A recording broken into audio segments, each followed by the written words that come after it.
Welcome to week 22 of my Mallorca training vlog. The weather here is still absolutely fantastic. We have clear blue skies, plenty of sunshine and lovely warm temperatures between 27 and about 32 degrees Celsius, and I'm absolutely loving it. I'm looking forward though to the time when people are going to stop calling it a heat wave and actually admit that it really is summer.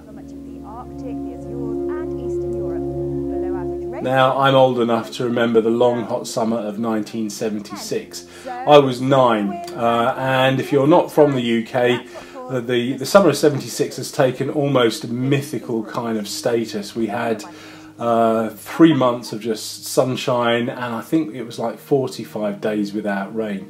And my enduring memory of that absolutely amazing year was of riding my bike around a park in the town where I grew up, and just having an absolutely fantastic time and just really enjoying getting out, being on the bike. And I hope this year is going to be exactly the same. So the upshot of having fantastic weather means that I'm able to go out on the bike pretty much any time I like.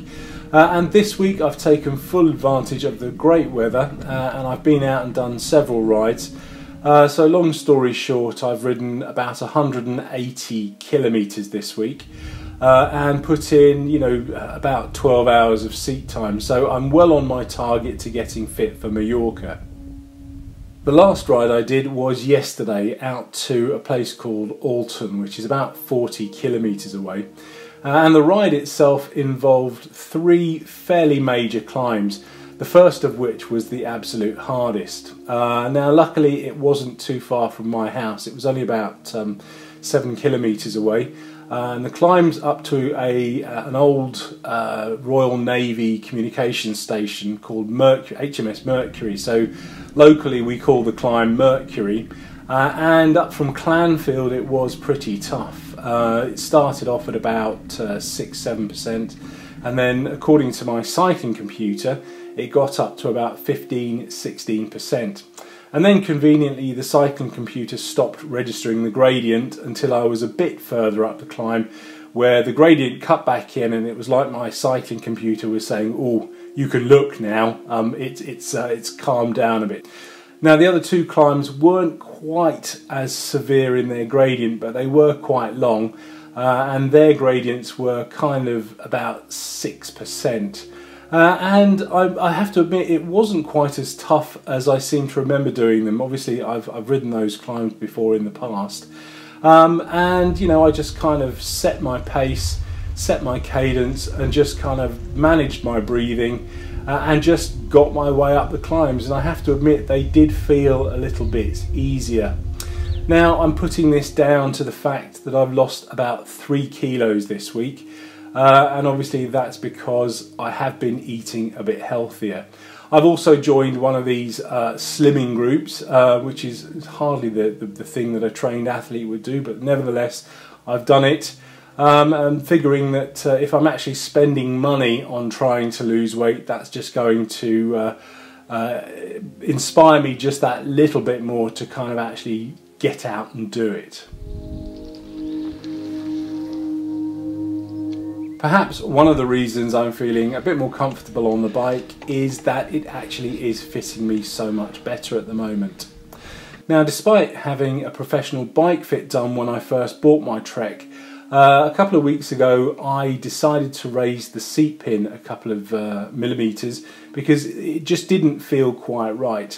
So having done that, then about 10 days later I moved the seat back a little further and it felt even better. And recently I've been experimenting with cleat positions, and I think I finally got to the point where it just feels absolutely perfect. I feel like I'm able to pedal in complete circles and I'm actually able to pull up on the pedals. Despite saying yesterday that my bike is pretty much a perfect fit, and indeed it is, one of the big problems that I'm having at the moment are my cycling shoes. So when I bought the bike back in 2014, I also invested in a pair of Shimano RO88 cycling shoes, and I've been riding with those for the past 4 years with no problems at all. But now they're starting to wear out, I went out and bought another pair of RO88 in exactly the same size, European 45 wide fit. Yet when I ride with them for more than about an hour and a half, I start to get some pain on the ball of my right foot. Now, I initially put this down to poor cleat positioning, and I started experimenting, moving the cleat forward, moving the cleat backward, but nothing seemed to have any effect. So I eventually decided on just positioning the cleat so that it was best for the cycling position, and then I thought I'd worry about the pain a bit later. So with that, I looked at the insole that came with the shoe, and it was a little bit on the thin side and wasn't offering a great amount of support. So I went down to my local Lidl's where they were selling some running and cycling gear, and part of their offering were some padded gel inserts for running shoes. So they were only about £3, so I bought a pair, did a bit of trimming on them and managed to get them in my Shimano RO88. And the result is that it's alleviated a lot of the pain. I wouldn't say that it's eliminated it completely, but it's made cycling just that little bit more comfortable. So I think I'm going to go with it for the moment before I start looking at some more cycling shoes with perhaps a wider fit.